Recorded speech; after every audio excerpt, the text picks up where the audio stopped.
Narrativas de identidad, de la nación mestiza a los recientes desplazamientos de la metáfora social en Bolivia.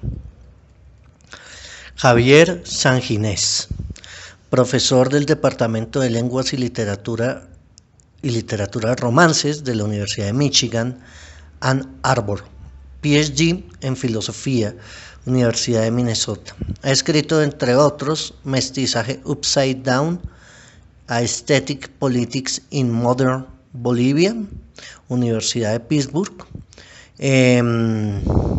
Embers of the Past, Essays in the Times of Decolonization, Universidad Duke. Resumen. Este ensayo afirma que la construcción de nación estuvo ligada a narrativas, novelas y ensayos de identidad. Las primeras narrativas identitarias que elaboraron importantes metáforas como la del mestizaje ideal controlaron celosamente el ascenso social del indígena, después de regimentar al indio bajo la férrea noción tamayana de la pedagogía nacional. Sanginés procede a desterritorializar la identidad idealizada de lo mestizo desde tres nuevas versiones que le dan fluidez a la metáfora social: la metáfora del río, la de la avalancha de la plebe y la del anfibio cultural. Palabras claves: identidad, mestizaje, nación, Bolivia. Palabra descriptor: identidad cultural, mestizaje en la literatura, mestizaje indígena, pedagogía social. Afirma el historiador mexicano Tomás Pérez Bejo que la historia de los últimos 2 siglos sería ininteligible sin el término nación. En efecto, este concepto ha terminado convirtiéndose en la forma hegemónica más importante de la identidad colectiva de la modernidad, y ha sido además la fuente de legitimación del poder político. Realidad insoslayable desde el siglo XVIII. La nación, concepto que regula la mayor parte de los aspectos de la vida colectiva, fue junto a la noción de progreso la nueva religión de Occidente. Incluso más allá de los otros mitos de la modernidad, incluyendo la razón y el propio progreso, es la única construcción social que permanece indemne a las grandes convulsiones históricas del siglo pasado. De manera que, como señala Pérez Bejo, la bondad de la nación como forma natural y deseable de organización social sigue gozando un amplio consenso en la mayoría del planeta. Pero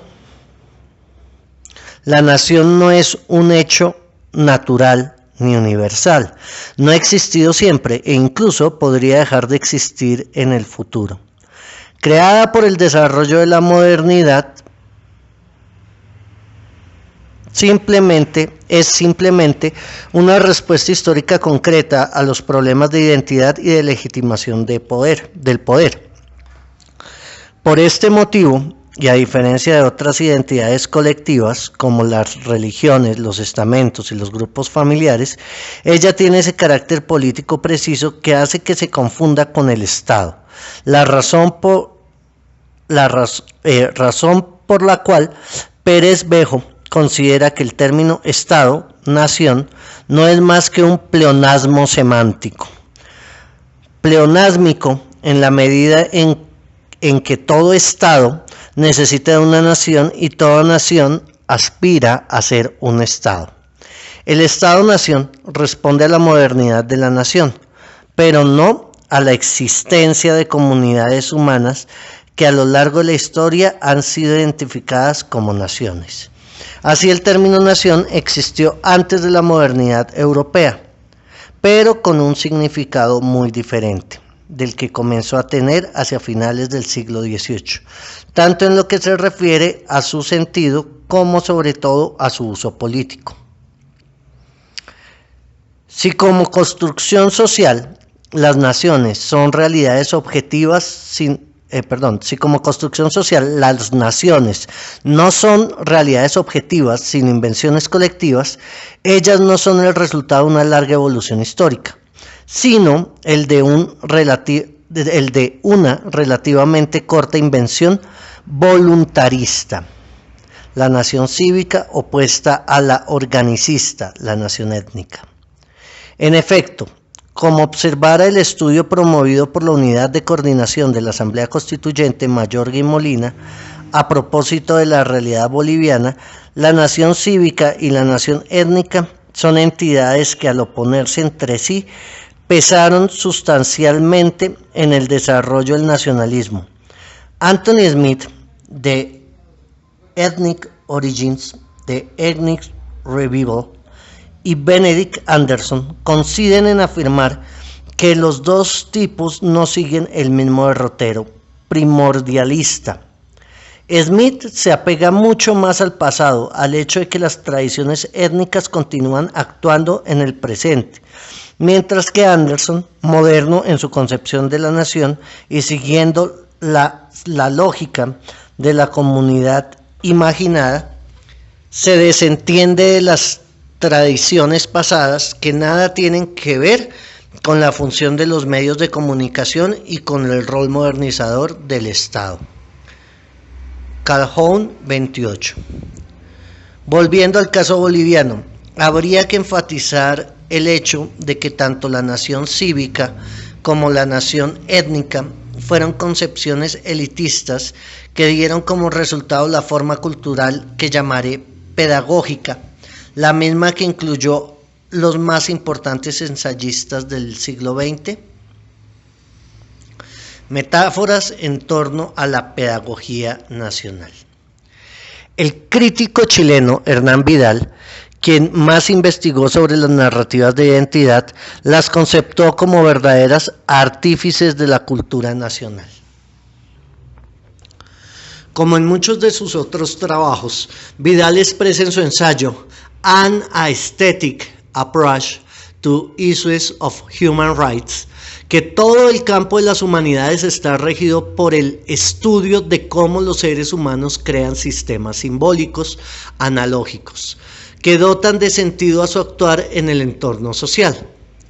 Para Vidal, los seres humanos ejercitan sus actos estéticos como campos coherentes de respuestas corporales emotivo-intelectuales a los problemas que encuentran en la sociedad.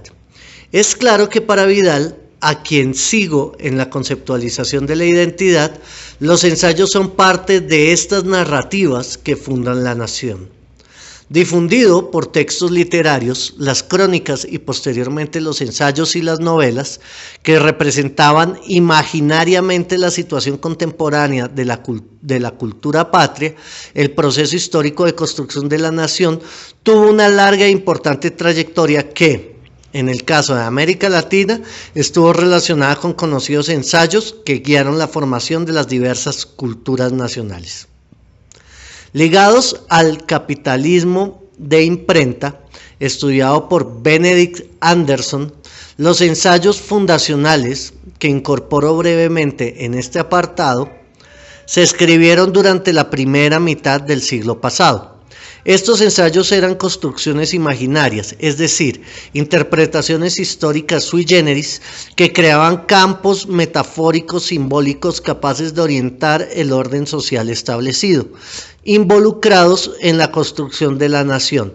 Los letrados tuvieron la capacidad de representar lo público sin ser propiamente historiadores, sociólogos o cientistas sociales.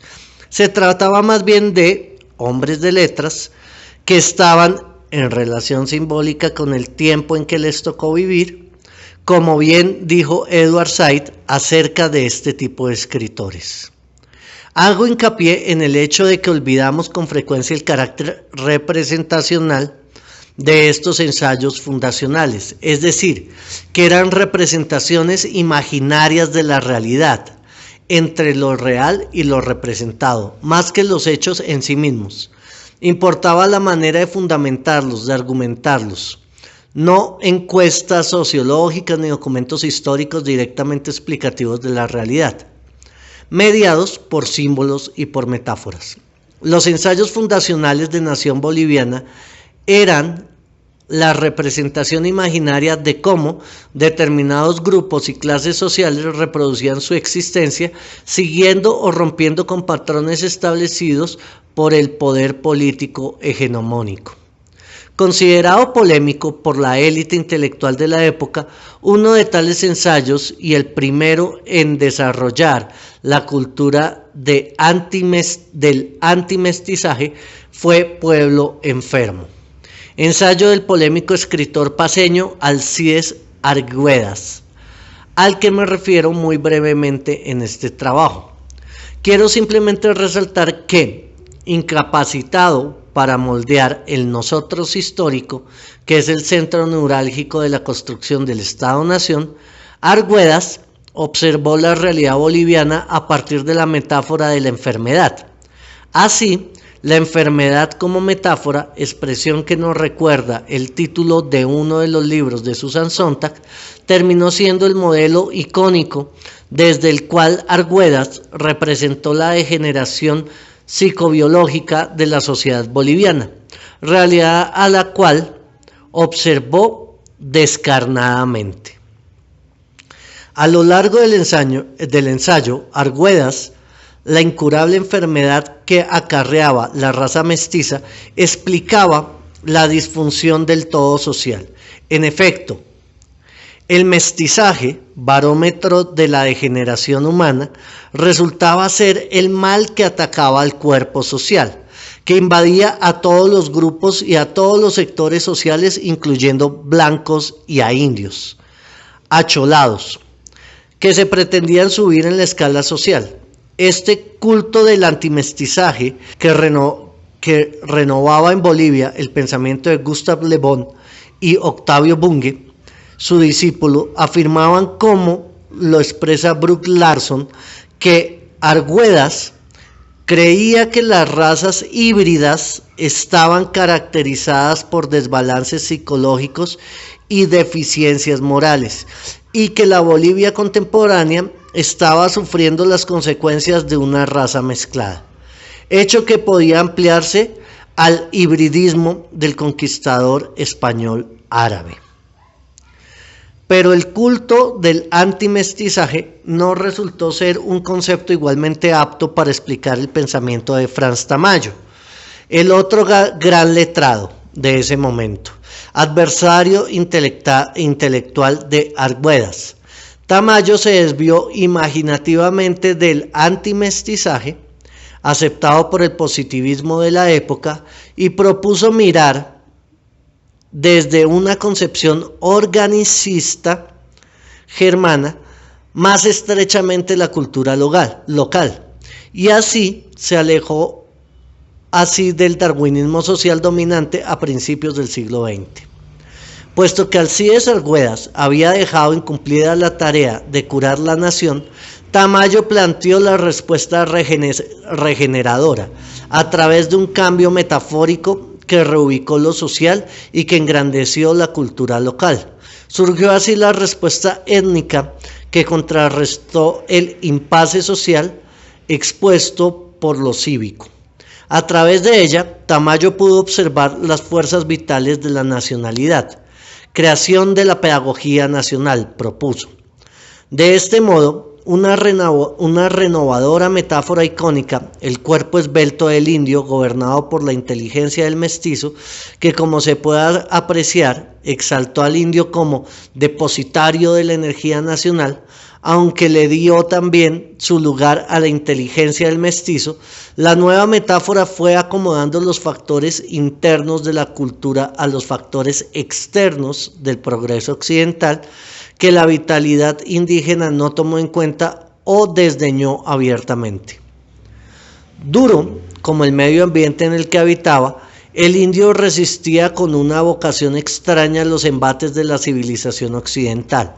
La resistencia a cambiar y a aceptar pasivamente los elementos exógenos de la civilización era una virtud y también un defecto del carácter de esta raza.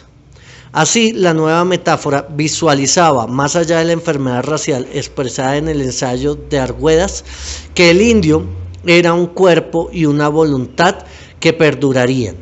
Su alma, replegada sobre sí misma, explicaba la psicología de la Aymara. Desprovisto de inteligencia, el indio era pura voluntad y carácter ajeno a toda la imaginación estética y a todo pensamiento metafísico. Resultaba entonces vano buscar en la raza aymara los matices de una inteligencia superior. Esta era una cualidad del mestizo, quien revelaba facilidad comprensiva, vivacidad intelectual y habilidad para captar las formas éticas.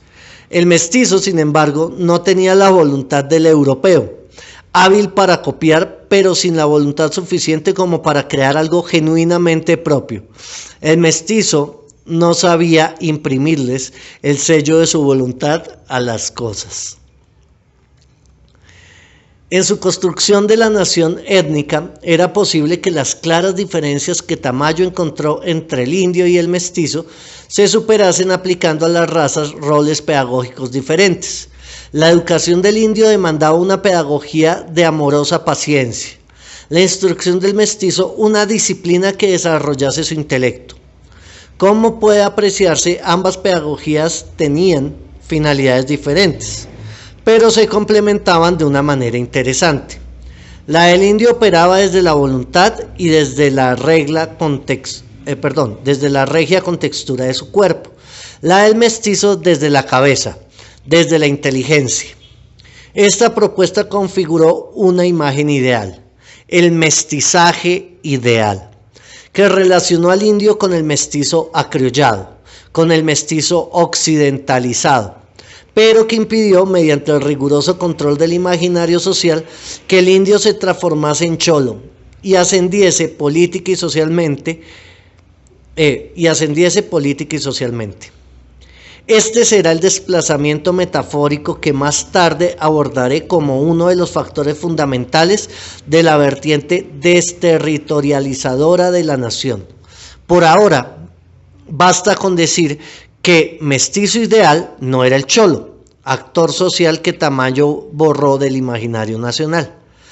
En efecto, hubo que esperar hasta las décadas de 1930 y de 1940 para que la élite de letrados se despojase del aura mística que envolvía a este mestizaje ideal y para que forjase una nueva propuesta ideológica, más abarcadora y democratizante, que relacionase, saturase lo cívico con lo étnico.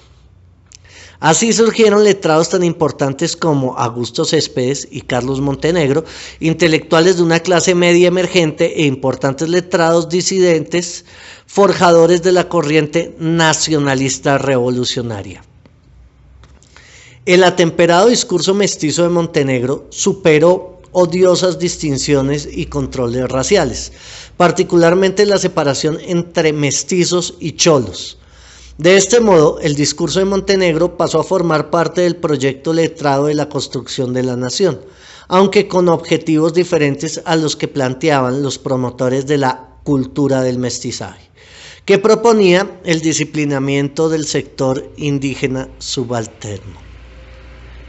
El ensayo de Montenegro fue un intento radical de cambiar el culto del mestizaje tal cual éste había sido construido por el relativamente compacto grupo de letrados oligárquicos liberales, munido de una nueva propuesta ideológica, la metáfora nación versus antinación. El grupo de intelectuales disidentes era ahora llamado a reemplazar la esfera cultural del liberalismo. Esta nueva propuesta, que seguía siendo letrada, impuesta por una inteligencia revolucionaria que pensaba desde los sectores disidentes de clase media, debía ser mucho más accesible a las masas y capaz de conectar con el Montenegro, con lo que Montenegro denominó los nervios vitales de la nacionalidad. El nacionalismo de Montenegro es un concepto relativamente vago, pero eficaz porque le confiere a nacionalismo y coloniaje una particular orientación ideológica. La nación debía sobreponerse a las oscuras fuerzas del pasado y servir de bastón contra la rapacidad imperialista permitida y sacramentada por el sistema tradicional. La antinación, de manera sugerente y aunque inadvertido por los estudios exclusivamente políticos o sociológicos de este ensayo, cabe anotar que la metáfora del mestizaje ideal no se ha ido del todo. La función de esta metáfora corporal corregida y desmitificada se encuentra vinculada a la lucha política de los inicios de los 40. Montenegro, quien creía en el poder de la literatura, interpretó esta metáfora cultural por medio de una extensa analogía literaria y llamó a cada capítulo de su libro con el nombre de un género literario distinto. Ataviado de épica, después de drama, luego de comedia, el mestizaje siguió teniendo su lugar en la visión del nacionalismo que Montenegro nos legó. Al final, de manera consistente con su argumento, el contenido de la nación fue degradado por la antinación, oligarquía liberal. Montenegro vio en la novela la posibilidad de urdir una forma nueva que, guiándose por las masas, por la nación verdadera, lograse superar el pasado alienante. En resumen, las metáforas constitutivas de la nación cívica y de la nación étnica dieron sentido a fronteras territoriales que, cual murallas o diques, impidieron el libre flujo de las identidades y controlaron celosamente la construcción elitista de lo social. En efecto, ambas concepciones de nación dieron lugar a fronteras duras, así las llama el historiador indio Prasenjit Dwara, a propósito de su estudio sobre la China moderna, que fueron asumidas por las élites que no pudieron construir proyectos auténticamente hegemónicos de cultura nacional. En su reemplazo, la cultura del antimestizaje, al igual que la del mestizaje ideal, asentada en las metáforas de la enfermedad mestiza y de la regeneración corporal india, construyeron el Estado-nación sujeto a discursos de dominación que excluían los valores culturales de los pueblos indígenas y de la mayoría de la población respecto de los derechos de la ciudadanía. Mayorga y Molina. Si la nación cívica fue un proyecto limitado a la expansión burocrática del criollaje, sin la correspondiente ampliación de los derechos de ciudadanía, la nación étnica también fue elitista, porque buscó incorporar al indio bajo un idealismo abstracto que lo mantuvo postergado en lo concreto. Así, la nación étnica pretendió ser modelada bajo el proyecto de una nación mestiza, promovida mediante propuestas pedagógicas de índole civilizatoria. Hoy en día se percibe, sin embargo, la necesidad de ir más allá de superar la naturaleza dura, fija, homogénea de este Estado-nación. Así surgen argumentos nuevos, posicionamientos ideológicos y discursivos de diversa naturaleza, posmodernos, poscoloniales, etc., que cuestionan la rigidez de las fronteras construidas por el nacionalismo, la moderna narrativa reguladora de la historia. Al contrarrestar esta fijeza con la naturaleza mucho más fluida y cambiante de las múltiples identidades que viven dentro de la nación, hoy día empleamos los términos nación plural, plurinacionalidad. La tarea de extraer al Estado-nación de las fronteras duras de la modernidad es una posibilidad que, aunque necesaria, no deja de ser problemática. De todos modos, nuevas demandas de ciudadanización provenientes de los procesos migratorios internos de las últimas décadas provocan el resquebrajamiento de esta frontera dura, de condición mestiza, y hacen la metáfora mucho más fluida, mucho más sensible a las reivindicaciones étnicas asumidas por los movimientos sociales. Se construye así la otredad, hecho que pone en evidencia las limitaciones de la nación concebida como comunidad homogénea. Ingreso, pues, a una nueva etapa, a una nueva vertiente interpretativa de lo nacional. Desterritorialización y metáforas del fluir. En el caso boliviano, desterritorialización y desplazamiento son conceptos nuevos que estuvieron relacionados con el abigarramiento social que descubrió René Zavaleta Mercado.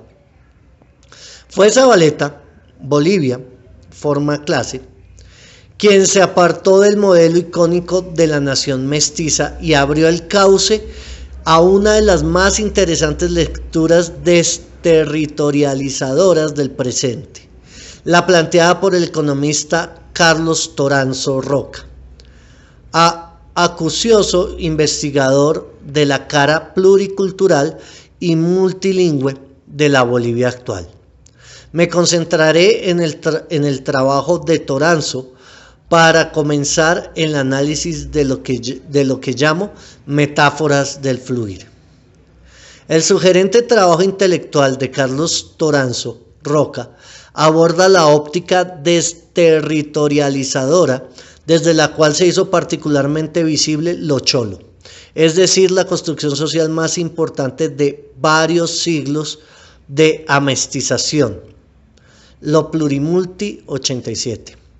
En efecto, los textos escritos por Toranzo en las décadas pasadas fueron ensayos descriptivos de la realidad que, dirigidos a las élites locales, pretendían que ellas, afanadas en autodefinirse como criollas, pudiesen entender que en realidad eran el producto del largo proceso de mestizaje construido por la historia boliviana. Aún más, lo plurimulti o el reino de la diversidad era un alegato contra las homogeneidades. Si bien describía el proceso de mestización, no hablaba de un mestizo único, es decir, discrepaba del modelo culturalista homogenizador de la Revolución de 1952, que entendía que la historia revolucionaria iba a construir un solo modelo de mestizaje, uno único monocultural. En la medida en que se diferenciaban del MNR revolucionario, lo hacían también de los revolucionarios soviéticos que pretendieron construir otra homogeneidad, la proletaria, matando u obscureciendo todos los matices de la biodiversidad y ocultando las heterogeneidades que se iban cultivando cada día y que lo siguen haciendo en cualquier parte del mundo. Resulta sugerente comprobar que un siglo después de publicado el ensayo de Tamayo, la realidad boliviana todavía plantea la necesidad de que siga pensando el mestizaje. Nótese, sin embargo, que hacerlo ahora exige una óptica desterritorializadora muy diferente. En efecto, y al proseguir con lo que afirmaba lo plurimulti, Toranzo vuelve, a raíz de la conmemoración de los 25 años de fundación del posgrado en Ciencias del Desarrollo en la Universidad Mayor de San Andrés, CIDEUMSA, a escribir uno de los más interesantes ensayos de Nación o Naciones en Bolivia. Libro coordinado por el cientista social Gonzalo Rojas Ortuste. Se trata de Repensando el mestizaje en Bolivia. Eso es importante. Repensar el mestizaje significa tener en cuenta que las diferencias raciales, supuestamente superadas por la modernización y la racionalización del Estado, no son un tema pasado, sino que por el contrario vuelven a ocupar el interés desde los intelectuales del presente. En el fondo, se puede decir que, bajo el rótulo de la nación mestiza, la visión homogenizadora de la realidad que aparentemente curó a Bolivia de la enfermedad racial que la quejaba, reaparece con inusitada fuerza. La necesidad de repensar el mestizaje muestra que la nación mestiza, tal cual ella había sido pensada por las políticas pedagógicas del siglo pasado, necesitaba ser reinterpretada por nuevas demandas de índole varia, étnica, de género, generacional, regional, gremial, etc. De este modo, se percibía a finales del siglo pasado la necesidad de estudiar la conformación de los múltiples mestizajes, Toranzo, repensado, 45. En efecto, afirmaba Toranzo, en la última década del siglo pasado que cerrar los ojos a las centenas de mestizajes de este país implica simplemente cerrar los ojos a las mayorías de Bolivia. Importante eso. Pero el estudio sobre los múltiples mestizajes o la descripción de su largo proceso en Bolivia, tal cual aparece en el reciente ensayo de Toranzo, significan tener muy en cuenta que la construcción histórica no es lineal, sino iterativa, con momentos a veces llenos de violencia, que llenan dicho proceso de tonalidades que no pueden ser abordadas como regularidades homogéneas, sino como heterogeneidades que deben ser reinterpretadas periódicamente. Sin embargo, note el lector que reinterpretar no significa refundar. En efecto, Toranzo afirma que es falaz la idea de las refundaciones, como es equivocado el criterio que expresa que los fenómenos políticos se inician de cero como si no hubieran tenido ningún antecedente histórico. En el fondo, Toranzo está planteando el fluir ordenado en el que se desplazan y mimetizan los mestizajes, identidades que se construyen de la amalgama del pasado, del presente y de sueños de futuro. Por ello, en el fluir de las identidades estarían las huellas de la historia, que buenas o malas marcarían dichos procesos. Negarlos, como sucede, según Toranzo, con las políticas culturales del actual Estado plurinacional, propugnador de un indianismo que relega y subalterniza los mestizajes reales, conduciría a ver mal la realidad, puesto que no existiría la identidad de lo boliviano como un hecho singular. Toranzo recurre a las identidades mestizas para replantear la necesidad de construir un nosotros común, que sea capaz de reorientar el rumbo de la República de Bolivia, según el mal descrita por el gobierno actual como Estado plurinacional. Ahora bien, el desplazamiento de los mestizajes, su fluir en el tiempo, aleja a estos del territorio pedagógico, de la frontera dura, delineada por Tamayo e impuesta más tarde por el nacionalismo revolucionario. A principios de la década de 1950, para Toranzo, este modelo nacionalista no habría perdido su relevancia, pero sí habría cambiado con el fluir del tiempo. Así afirma Toranzo, que los bolivianos, tanto rurales como urbanos, somos datos de comunidad y presencia de diversidades. Los bolivianos, sin embargo, habríamos mutado de modelo icónico. El fenómeno de las identidades es básicamente movimiento, hecho que quiero destacar porque constituye uno de los acontecimientos más importantes de este ensayo, y que seguramente quedaría olvidado por la lectura de corte exclusivamente sociológico, que desatienda la representación. Me concentro pues en esta mutación, en esta metáfora del fluir, que ahora representa las identidades desde una óptica muy diferente.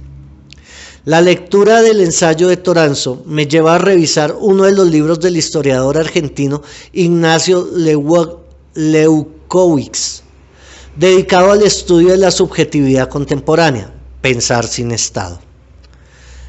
Leucovitz acentúa el hecho de que hablamos frecuentemente del fluir de la conciencia, pero no reparamos en que estamos empleando una metáfora que se desplaza de un modo muy peculiar. Corre como flumen, como un río que cambia y que nunca es el mismo. Pensando desde la orilla, nos dice Leucovitz,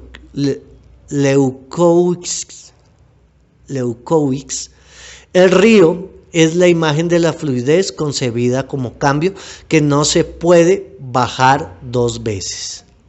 Pero si en el río todo cambia, la mutación tiene un sentido ordenado, permanente, un nacimiento, un curso y una desembocadura.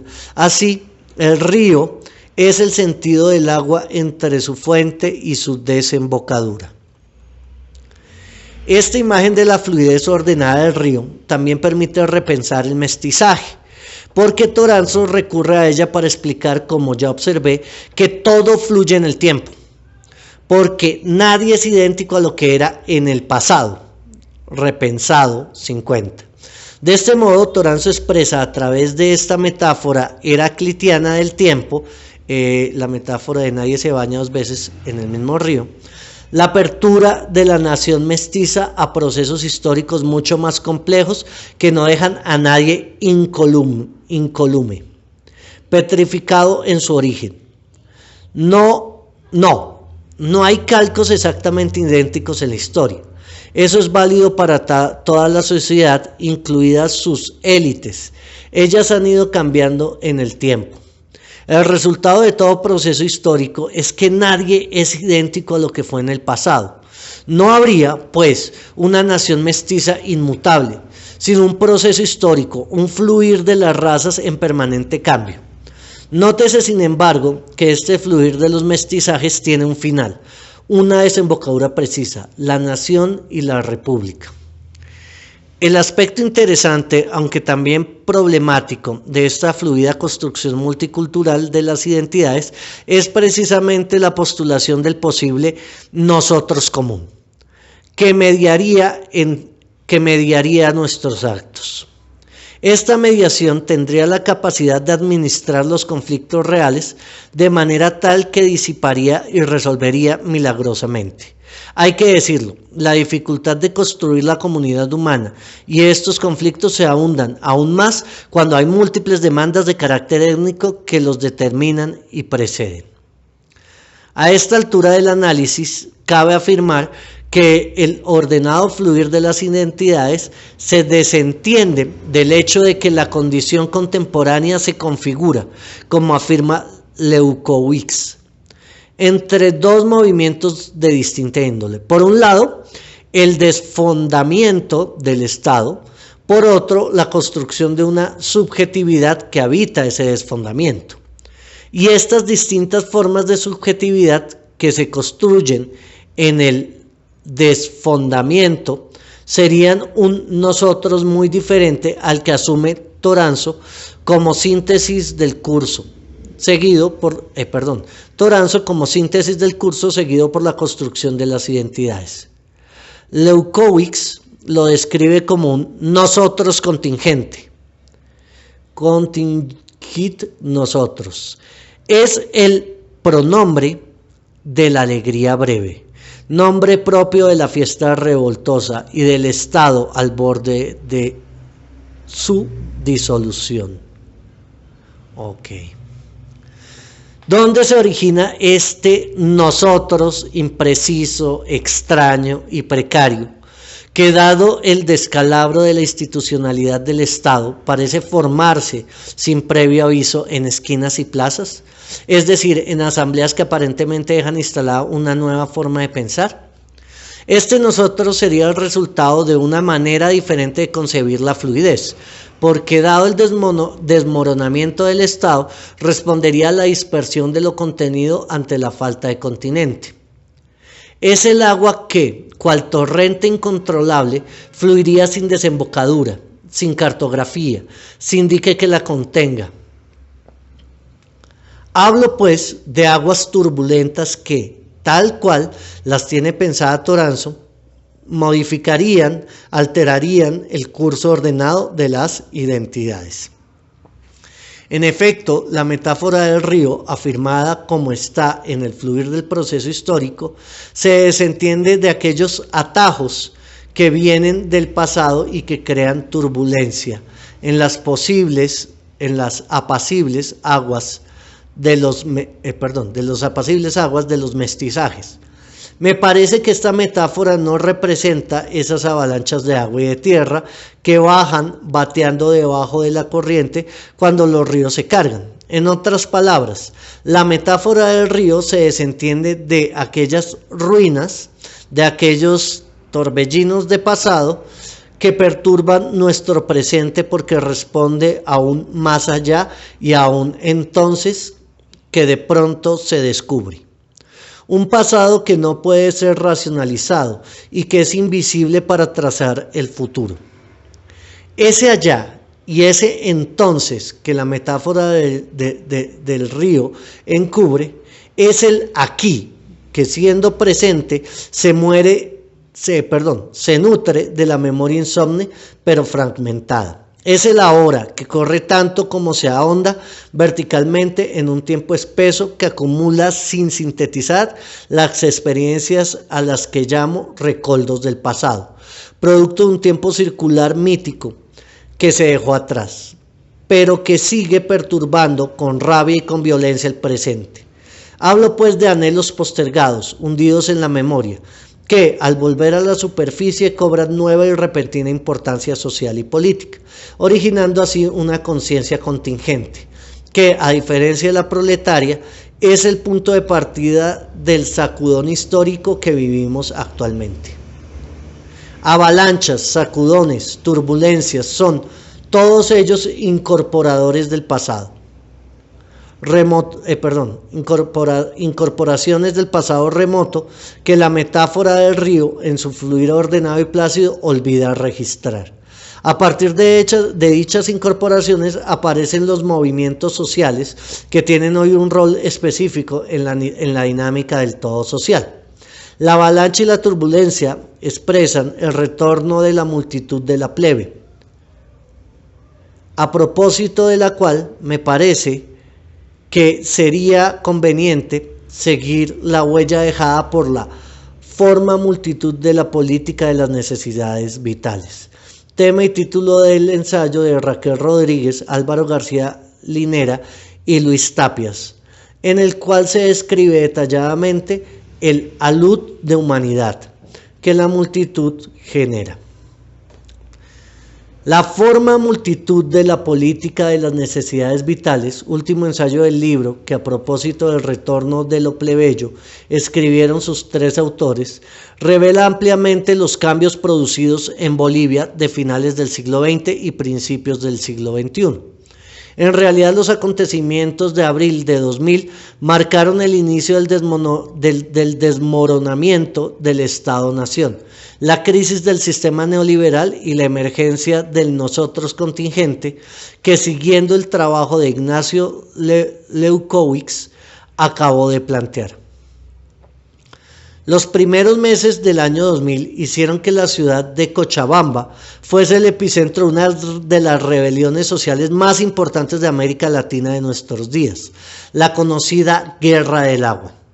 Entre enero y abril de ese año se fue conformando en esta ciudad la Coordinadora del Agua y de la Vida, organización nueva sin precedentes institucionales que se opuso exitosamente a que el agua fuese privatizada e impidió que, de acuerdo con una ley neoliberal promulgada a finales de 1999, el agua terminase siendo una mercancía y no un bien público. Al reunir en asamblea a las asociaciones de regantes de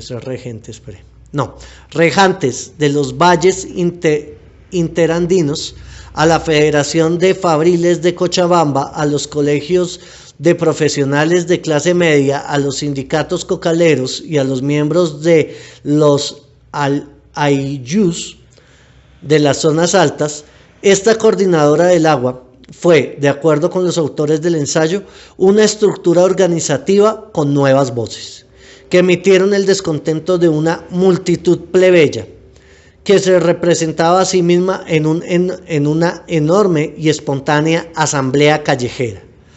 Era la densidad plebeya que, como un alud, como una avalancha, como un torrente humano, se arremolinaba en calles, plazas y avenidas, y que daba lugar a un cabildo deliberativo sin precedentes.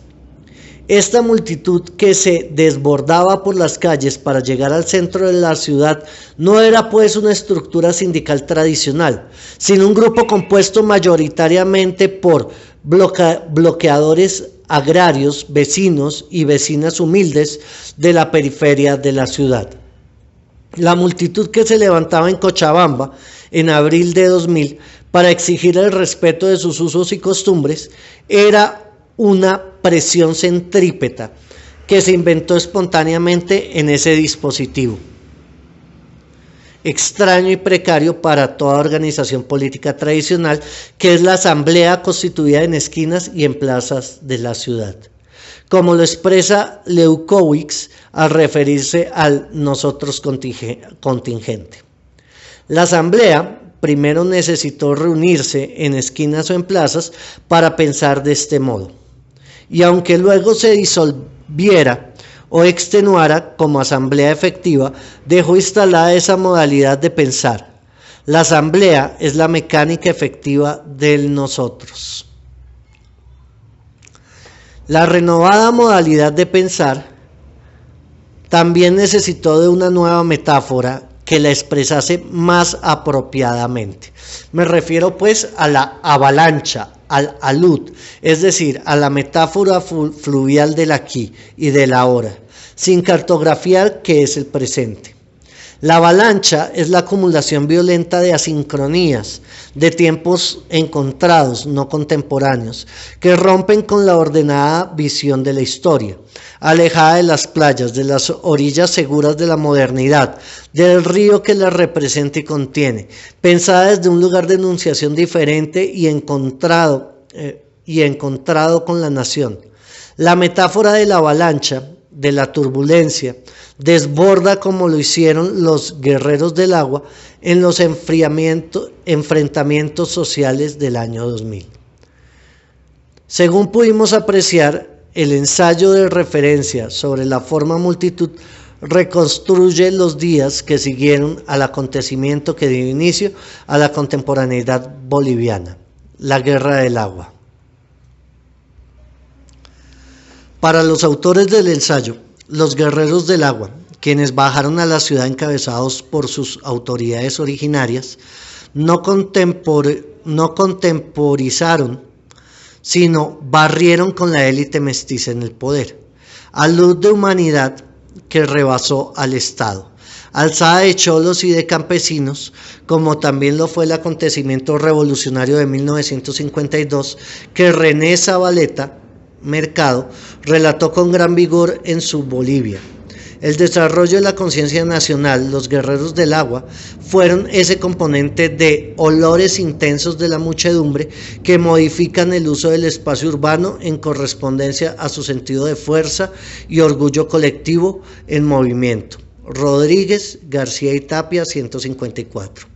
Así, la densa avalancha de la plebe insurgente de Cochabamba fue la forma multitud que, expansiva como el agua, lo inundó todo, incluyendo que los territorios despolitizados por el neoliberalismo. Esta multitud atacó, debilitó y reformó los viejos espacios nacionales de la política. Es muy sugerente que los autores del ensayo sobre la forma multitud concluyan su trabajo sobre la Bolivia más reciente, sobre la Bolivia plebeya, refiriéndose a ella como la marea alta de la política de las necesidades vitales. Metáfora que altera el ordenado fluir de las aguas del río y muestra su caudaloso, debe ser caudaloso, y desordenado desembocar en el mar. Si el río era el perpetuo fluir, el perpetuo devenir de las identidades mestizas, la marea alta, el océano parece ser el comienzo contingente de nuevos actores sociales que ya no fluyen ordenadamente, sino que, por el contrario, son el alud, la avalancha, la correntada, la marea y la resaca. El recomenzar perpetuo, el colapso del sentido del flumen y de las instituciones democráticas a las cuales representa. Hecho significativo de este alud de gente, reproducido en los albores del siglo XXI y celebrado en el ensayo por su fuerza multitudinaria, fue el descubrimiento de la debilidad del Estado neoliberal mestizo. Particularmente, el descubrimiento de la pérdida progresiva de su capacidad simbólica, de su función cohesionadora para sostenerse en el poder. El Estado debió recurrir a la violencia armada. El accionar del Estado neoliberal comenzó a perder validez y legitimidad ante los ojos de propios y ajenos, particularmente de aquellos que eran llamados a cumplir con los dictámenes arbitrarios que provenían del poder. De este modo, el a luz de humanidad que rebasaba las instituciones del Estado, Rodríguez García y Tapia, 162, abría el nuevo ciclo incierto, sin cartografiar, de la democracia de la plebe, cuya marea alta inundaba los espacios otrora despolitizados por el sistema imperante y reabría una vez más los viejos esquemas nacionalistas que parecían haber desaparecido con la oleada neoliberal. Llegando a este punto, no quiero terminar este apartado sin expresar que el ensayo de Rodríguez García y Tapia sobre la forma multitud, su antecedente es forma clase y forma multitud en el proletariado boliviano, ensayo que Zavaleta escribiera a fines de 1970 en un tono menos celebratorio. Concluye recordando a los lectores que si una de las funciones del retorno de lo plebeyo era la rehabilitación de los usos y costumbres de los oprimidos, otra de sus funciones también era la de traer al presente la vieja añoranza de Marx, de que lo arcaico volviese a la modernidad en condiciones superiores, dándoles un renovado uso a las estructuras comunales agrarias. De este modo, el ensayo nos recuerda que quedan en pie dos nuevas propuestas sociales de largo alcance: la autogestión político-económica y la comunidad del Ayllu ampliado. Ellas serían los dos ejes discursivos de la multitud en nación. 177. Fin de la primera parte.